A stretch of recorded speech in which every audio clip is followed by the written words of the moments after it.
Dr. Cella here, and you get into a game, and the defense's answer to stop you, for whatever reason, is they're just going to blitz every play. So, like for example here, they're just going to M-stunt you with 2 to 20 techniques.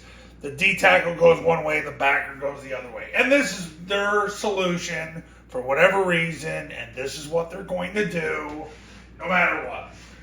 And you're like, well, you've taught us that the answer is to run the rocket toss, and that's correct. That's why Paul Johnson put it in about 2004. It was basically to beat the blitz. He got tired of teaching his quarterbacks how to run hot routes, all the stuff he learned from June Jones and Mouse Davis, and he just put in the toss. Now, when I was coaching in New Jersey in the 90s, we were running rocket toss, but we were running it just because we thought it was cool. It got the ball away from the offensive line. Eventually, you start to get old and wise, and you start to realize why you're doing things. So, you don't want to run rocket toss every single play. Okay, I get it. I understand. You're going to run it with this A-back, then you run it with that A-back. It's like, all right, we run rocket motion. Yeah, they're blitzing, but then the other people are getting wise to it. Okay, great.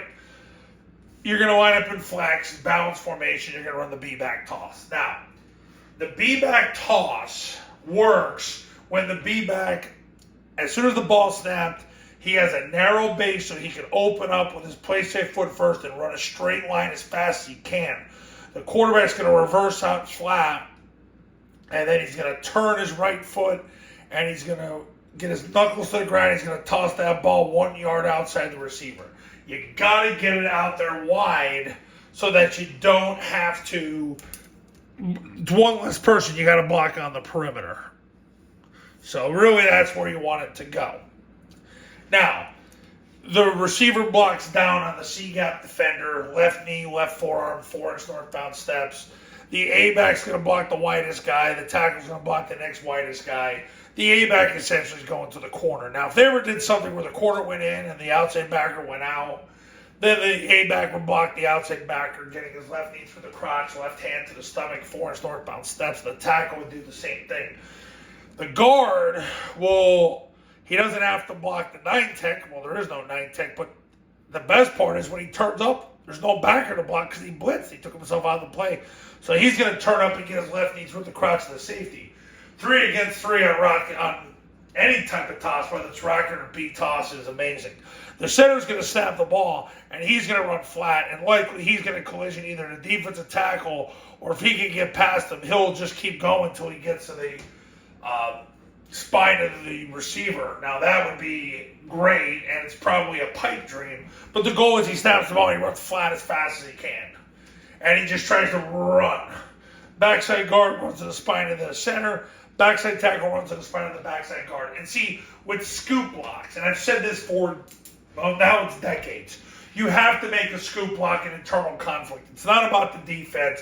It's about you opening up at 90 degrees and sprinting and stealing second base. And second base is the spine of the adjacent offensive lineman. Years ago, we used to say crotch.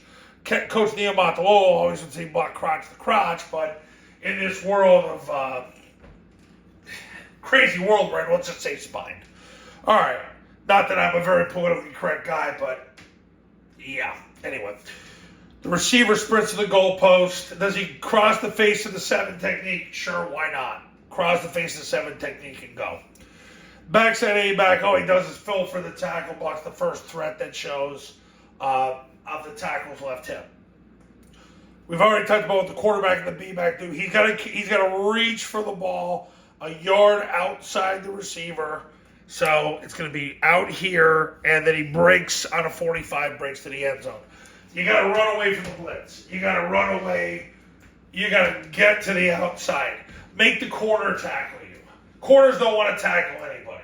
Make the corner tackle you. So that's B toss to beat the blitz. So if you play a team and they're just blitzing every freaking play, yeah, run rocket toss because that's the answer. But if you have B toss in, that's the advantage of running B toss. It's so you don't just toss it to him, toss it to him. Then the perimeter starts to get wise to the motion, and then you wind up in a balance formation. You run B back toss. They don't know where the ball's going. So if you ever get into a situation like that, that's why it's good to have B-Toss in. Very inexpensive concept as well, because the only difference between that and Rocket Toss is these two guys change jobs. That's it. It's a glorified tag. Coaches, if you want to win more games in 2024, pick up the phone and give me a call. My number's on the thumbnail of this video, and so is my website, the Triple Option Football Academy. And Triple Option Football Academy camps are going to show you how. Go to tripleoptionfootball.com/testimonials. You can see all the success stories that have come out of the camps in the academy. The academy is $997.